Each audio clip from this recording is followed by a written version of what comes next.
ഇതൊന്നും കേട്ടിട്ട് മനസ്സിലാകാത്ത മനുഷ്യരുണ്ടാവാം. അവർക്ക് ചിലത് കണ്ണുകൊണ്ട് തന്നെ കാണേണ്ടി വരും. മരണമെന്നത് എല്ലാവരും അംഗീകരിക്കുന്നു. പക്ഷേ ലോകത്ത് നിന്ന് തീർന്നു പോവുക എന്നതല്ലാതെ അതാ മലക്കുൽ മൗത്തും മലായിക്കത്തുകളും വന്ന് റൂഹ് പിടിക്കുമ്പോ വേദനിപ്പിക്കുന്ന വർത്തമാനങ്ങൾ പറഞ്ഞ് അട്ടഹാസങ്ങൾ ഉണ്ടാക്കിക്കൊണ്ട് റൂഹ് ഉള്ളിലേക്ക് വലിഞ്ഞു അംഫുസക്കും എടുക്കടോ റൂഹ് പുറത്തേക്കെന്ന് പറഞ്ഞ് ആക്രോശിച്ച് അവന്റെ റൂഹിങ്ങനെ പുറത്തേക്കെടുക്കുന്ന ദയനീയമായ രംഗമുണ്ട് എന്ന് പറയുമ്പോ മനസ്സിലാകാത്ത മനുഷ്യരുണ്ട്.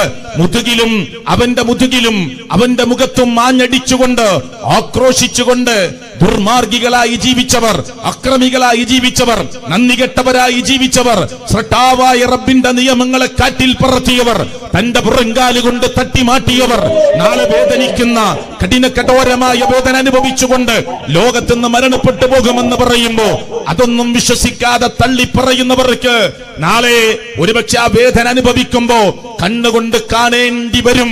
അവർക്ക് ഇത് വിശ്വസിക്കാൻ ഖുർആൻ അങ്ങനെ തന്നെ പറഞ്ഞിട്ടുണ്ട്. അതാണ് ഇൽമുൽ യഖീൻ. ഒക്കെ നിങ്ങൾ നിഷേധിച്ചു പോകുന്ന ആളുകളോട് വേണ്ട കേട്ടോ, കാണുക തന്നെ ചെയ്യും. നേരെ കണ്ണുകൊണ്ട് കൃത്യമായി കണ്ട് ഉറപ്പുവരുത്തുന്ന ഒരു സമയം വരാനുണ്ട്. ഇത് മാത്രമല്ല, മൂന്നാമത്തെ മേഖലയായി അല്ലാഹു പറഞ്ഞു ഹഖ്ഖുൽ യഖീൻ. ഒന്നേതാ ഇൽമുൽ യഖീൻ, രണ്ടേതാ ഐനുൽ യഖീൻ, മൂന്നേതാ ഹഖ്ഖുൽ യഖീൻ.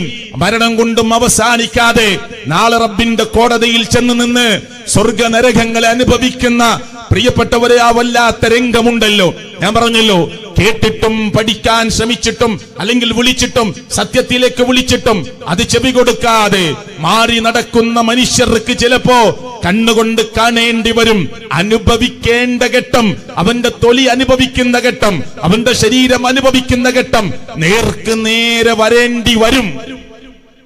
അതാണ് ഖുർആൻ പ്രയോഗിച്ചത്. ഇന്ന ഹദാ ലഹുവൽ ഹഖ്ഖുൽ യഖീൻ വഇന്നഹു ലഹഖ്ഖുൽ യഖീൻ. സൂറത്തുൽ ഹാഖയിൽ പറഞ്ഞു, സൂറത്തുൽ വാഖിഅയിൽ പറഞ്ഞു, നേരത്തെ പറഞ്ഞു സൂറത്തുൽ തകാസുറിൽ പറഞ്ഞു. ഇതൊക്കെ അല്ലാഹു തആല ഖുർആനിൽ പ്രയോഗിച്ച ചില ശൈലികളാണ്. കുല്ലു നഫ്സിൻ ദായിഖത്തുൽ മൗത്ത് കുല്ലു നഫ്സിൻ ദായിഖത്തുൽ മൗത്ത് ثم إلينا ترجعون قل إن الموت الذي تفرون منه فإنه ملاقيكم ثم تردون إلى عالم الغيب والشهادة فينبئكم بما كنتم تعملون